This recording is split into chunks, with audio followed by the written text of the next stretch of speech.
Asia महाद्वीप में स्थित हिमालय पर्वत श्रृंखला जो कि भारतीय उपमहाद्वीप को तिब्बत के पठार से अलग करती है, इसके बारे में कुछ एक सामान्य जानकारियां हम आज जानेंगे, कुछ एक महत्वपूर्ण तथ्य भी देखेंगे। तो हिमालय पर्वत श्रृंखला आर्थिक, सामाजिक, धार्मिक, सांस्कृतिक, सामरिक दृष्टि से बहुत महत्वपूर्ण है।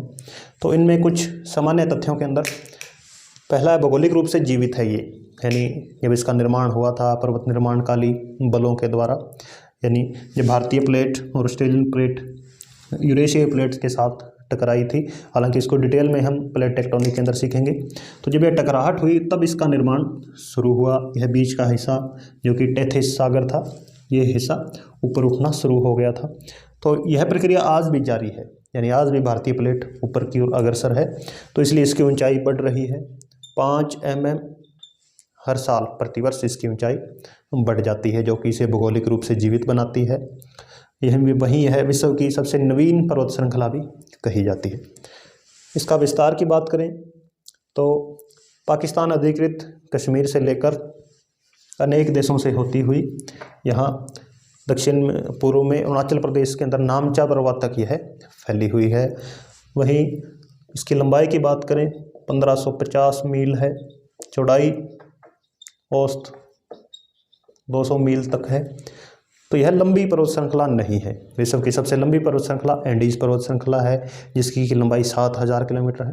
यह विश्व की सबसे ऊंची पर्वत श्रृंखला है, यह आपने ध्यान रखना है। नदी तंत्रों की बात करें, विश्व के अनेक बड़े नदी तंत्र, खासकर सिंधु, गंगा, ब्रह्मपुत्र, यांगत्से, मेकोंग, ये सभी नदियाँ इनसे निकलती हैं। इसके अतिरिक्त हजारों और भी सैकड़ों और छोटी बड़ी नदियाँ यहाँ से निकलती हैं। हजारों ग्लेशियर हैं नदी तंत्रों के अंदर। गंगा जो कि गंगोत्री ग्लेशियर से निकलती है, सिंधु, ब्रह्मपुत्र जो कि चाइना से होती हुई 1300 किलोमीटर चाइना में सफ़र करने के बाद इंडिया में आती है।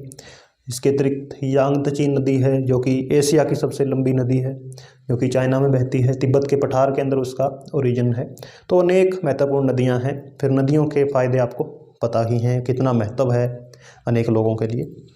जनसंख्या चूँकि बहुत अधिक ऊंचाई पर है तो टेम्परेचर कम हो जाता है ऊंचाइयों पर, और बहुत अधिक हार्श क्लाइमेट हिमालय की मानी जाती है, यानी मनुष्य के रहने के अनुकूल जलवायु नहीं है। फिर भी यहाँ पर तकरीबन 40 मिलियन लोग अनेक कारणों से यहाँ रहते हैं। वन्य जीवन, विश्व की दुर्लभतम प्रजातियाँ यहाँ पर पाई जाती हैं। जंगली बकरियां हैं, तिब्बतन भेड़ें हैं, मस्क डियर हैं, अनेक भालू और हिरण की प्रजातियां हैं जो कि यहाँ पर पाई जाती हैं। हिम आवरण की बात करें तो विश्व का तीसरा सबसे बड़ा डिपॉजिट यही है बर्फ़ का। आर्कटिक और अंटार्कटिक के बाद तीसरा नंबर यहीं पर आता है, यानी बहुत अधिक बर्फ़ यहाँ पर जमा है। और यह पूरा पर्वत श्रृंखला है पूरे विश्व का लगभग 0.4% स्थान घेरे हुए है। इसे विश्व का थर्ड पोल भी कहा जाता है, क्योंकि बहुत ऊंचाई पर यदि इतना लंबा कोई पर्वत हो तो वह दूर से ऐसे दिखेगा कि तीसरा पोल है।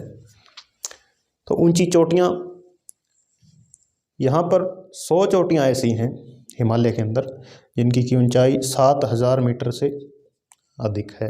इन्हीं के अंदर माउंट एवरेस्ट है, कंचनजंगा है, केटू है, यानी अनेक बड़ी बड़ी चोटियाँ यहाँ पर मिलती हैं। इसके अतिरिक्त कुछ एक और यदि जानकारियाँ हासिल करें तो माउंट एवरेस्ट के बारे में आपको पता है 8649 मीटर के साथ विश्व की सबसे ऊंची पर्वत श्रृंखला है नेपाल के अंदर, और इसे सबसे पहले सर एडमंड हिलेरी ने इसके ऊपर पर्वतारोहण किया था। वहीं हिमालय के ऊपर कुछ फिल्में भी बनती रही हैं, चाहे एस एडवेंचर है या 7 ईयर्स इन तिब्बत है, या एवरेस्ट है जो कि 1998 के अंदर बनी, एवरेस्ट फिर 2015 के अंदर भी बनी थी। तो अनेक फिल्में यहाँ पर बनती रही हैं। वहीं माउंट एवरेस्ट के अनेक नाम हैं, स्थानीय भाषा के अंदर या अपने अपने क्षेत्रों के हिसाब से नाम दिए जाते हैं। तो तिब्बत और नेपाल के लोगों ने इसको नाम दिया है चोमुलोंगपा। चोमुलोंगपा का मतलब होता है द गॉडेस ऑफ अर्थ। तो ये कुछ सामान्य जानकारियाँ हिमालय पर्वत के बारे में। धन्यवाद।